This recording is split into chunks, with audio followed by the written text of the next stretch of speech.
unos pocos nada más, porque en realidad son muchísimos. Otra de las ansiedades que doblegan a la gente son las ansiedades de separación.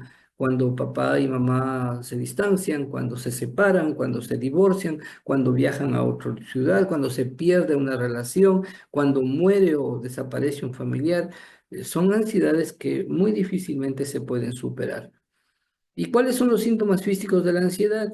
La taquicardia, que es una aceleración en el latido cardíaco, palpitaciones en el pecho, presiones en el pecho, falta de aire, no puedo respirar, me ahogo, me angustio, los temblores que no son el Parkinson necesariamente, sino que temblores emocionales, sudoración, especialmente en áreas de las comisuras de los labios, en la frente, sudores de las manos, eh, que se puede palpar, se puede sentir como muy evidentes, ¿no? Molestias digestivas, náuseas, nudos en el estómago, vértigos, alteraciones en los ritmos de la comida. A veces se pierde el apetito o se gana apetito.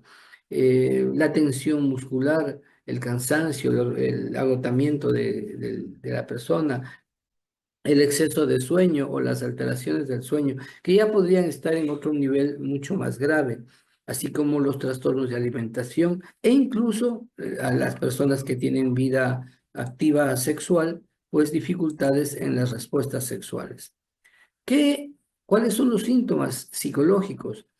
Eh, una persistente inquietud o un agotamiento excesivo, una sensación de estar en peligro, de estar rodeado de enemigos, ganas de huir, de esconderse o de atacar, inseguridad. Ese es un estado muy común de síntomas psicológicos.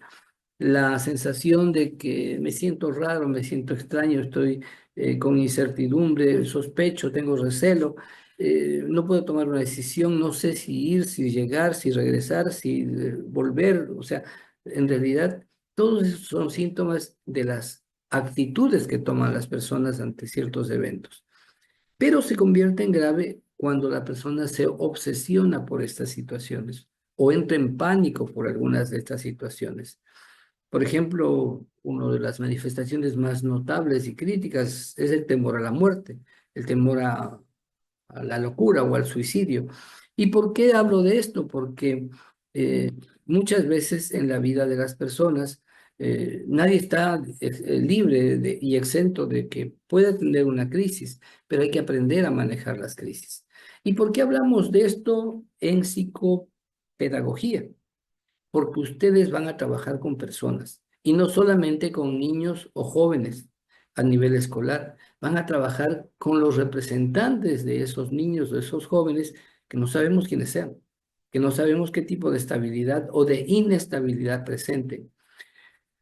Síntomas de ansiedad a nivel de comportamiento, a nivel de conducta, es estar hipervigilantes, súper alterados, o bien bloquearnos, o bien ser lentos, torpes, o tener dificultad para actuar, ser muy impulsivos, tener mucho movimiento, inquietud motriz, dificultades para estar en una misma posición, estar quietos o en reposo, no pueden estar quietos.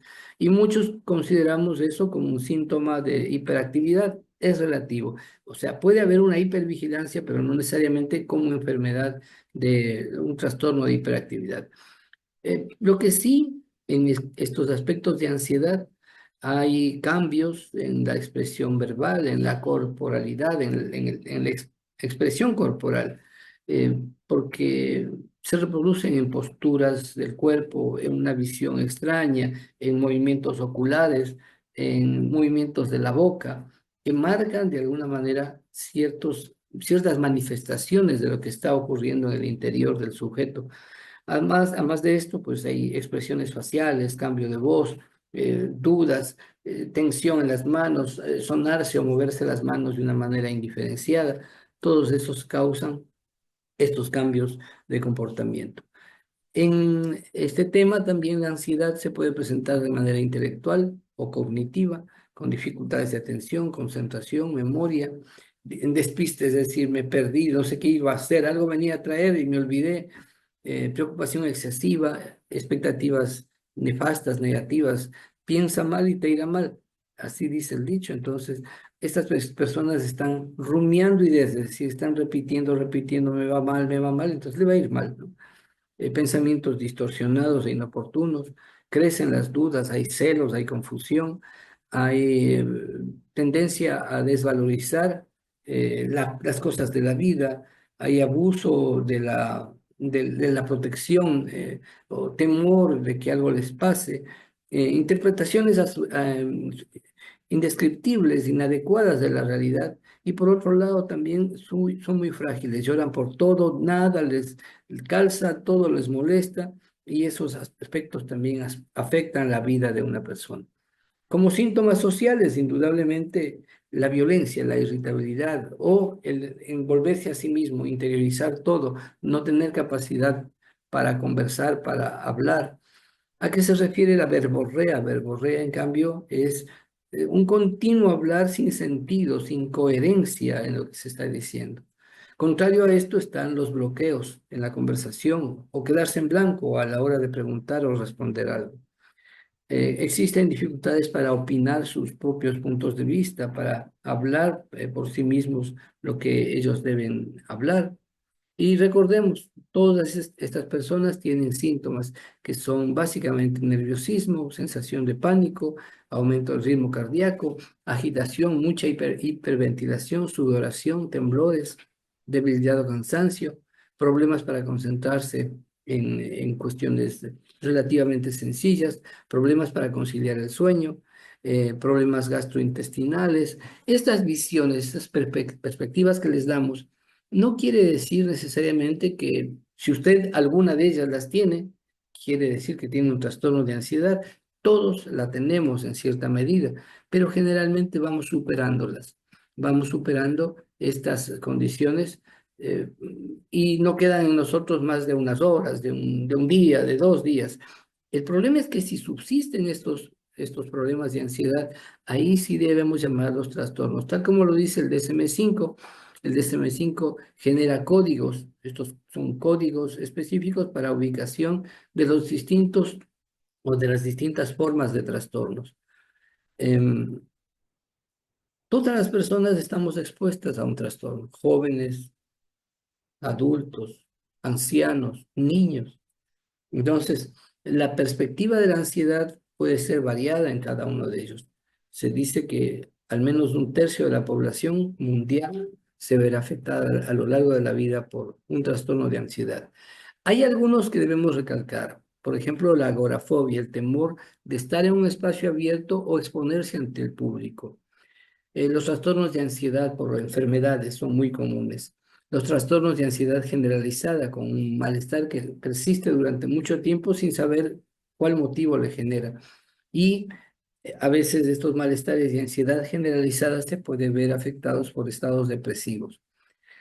La ansiedad también genera un silencio sepulcral, un mutismo selectivo, que es una incapacidad para hablar o referirse a ciertos temas. Por ejemplo, el caso de que el chico o la chica sabe muy bien la lección, pero pasa a dar la lección y se olvida. Es el típico caso de la ansiedad selectiva en este caso. Hay ansiedades por separación, lo dijimos hace un momento, cuando los padres se separan de sus hijos, cuando hay un divorcio, cuando la pareja decide separarse, etc. Fobias específicas, ya lo dijimos también, son ataques de pánico hacia determinadas condiciones. El ratón, entonces hay gente que se desespera ante la presencia de un ratón. Las hormigas, las arañas, claro, un animal felino puede causar miedo, pero por lo general no nos vamos a cruzar con leones, pero a veces tenemos miedo de un sonido. Eh, Hay un estruendo y piensa usted que le asusta porque piensa que es bala. Hay personas que muchas veces tienen una imaginación, una ideación extrema que les trastorna cualquier tipo de situación. Mucho más cuando hay utilización de bebidas alcohólicas o drogas. En este caso, la ansiedad se convierte en un trastorno mucho más relevante. Los niños, por lo general, soportan ansiedad ante los traumas, ante las enfermedades que puede tener un familiar o uno mismo, ante la situación de estrés. Nos estresamos todos, ¿no? El estrés es una enfermedad social y de todo el mundo. La personalidad, ¿cómo se afecta en este sentido cuando uno se despersonaliza? Soy y no soy, parezco, pero no soy aquello. Entonces, estas actitudes que nosotros tenemos, por lo general, no deberían darse en un estado normal, pero surgen cuando hay ciertas presiones que no puede controlar nuestra mente. Se prolonga a trastornos de ansiedad, a trastornos por el consumo o abuso de drogas, y eso representa una complicación. En el SGA, ustedes pueden revisar esos links que en este momento aparecen. En este caso no vamos a hacer esta tarea de la doctora María Calderón Trujillo, pero sí a observar cómo entrevista este personaje a su profesora, me parece que es así, porque quisiera que ustedes tomen en cuenta los errores que se cometen. No es que precisamente debe entrevistar así. ¿Cuál es el error? Puede ser el error la grabación, el sonido, la iluminación, los acercamientos, la persona misma inadecuada, o yo no preparé las preguntas para mi entrevistada. Todos esos elementos hay que analizar. Ya hemos hecho algunos trabajos y les agradezco mucho el esfuerzo por presentarlo tal como les he pedido. Simplemente el título de un tema, el nombre del estudiante, el curso y el día en que va a entregar el trabajo.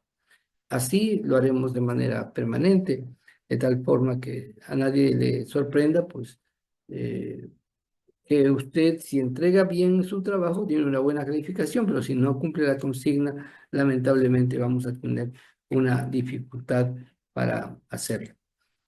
Les agradezco mucho el haber atendido esta primera clase. Como ustedes verán, he tratado de volar el tiempo sin muchas explicaciones, pero aún así el tiempo es el mayor enemigo, porque también hay una cantidad de información que se ha quedado fuera, que me gustaría poderla trasladar en algún momento para ustedes. Soy Pablo Parra, su profesor en la Universidad Técnica Estatal de Quevedo, en la Facultad de Ciencias de la Educación, y me alegro haber compartido con ustedes y nos estaremos en contacto a través de Classroom.